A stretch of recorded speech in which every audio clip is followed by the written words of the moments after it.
What then brought you to WNEW in New York? The New York part of it.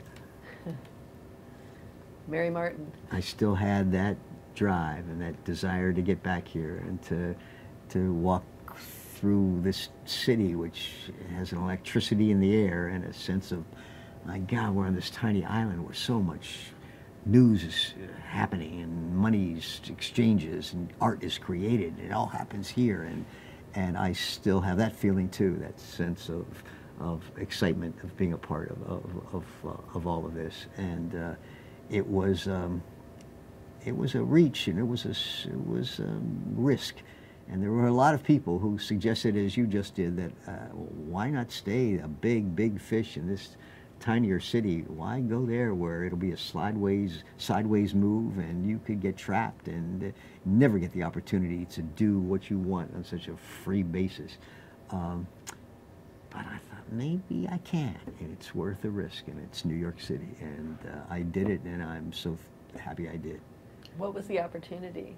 It was to direct a daytime talk show called Midday Live, which was a 60, maybe a 90-minute local talk show. There aren't many of them left, but it was a guy who sat in a chair and interviewed people and took phone calls and talked about New York City. And the celebrity level was a little higher than we got in Pittsburgh, but it still was a local independent station and not real high profile, but enough that that I felt this is a risk worth taking.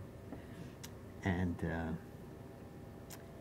it was my first opportunity to work with a 5-second delay, because it was the host's name was Lee Leonard, and because we took phone calls, we had to protect ourselves from somebody who might call up and say something obscene or inappropriate.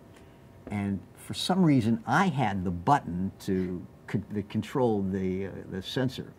And the way it happened, it was all recorded on 2-inch videotape. Like in a regular 2-inch videotape machine, there's a reel here, and it runs through a record head and gets taken up here on the take-up reel.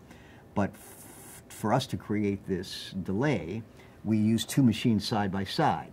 And so on this side, the tape rolled through the record head, but then rolled past the take-up head over to another machine and through a playback head on that machine. And then that take-up was way over on that side. So that's what the delay was. And if I hit the button, it would suddenly cut out the audio.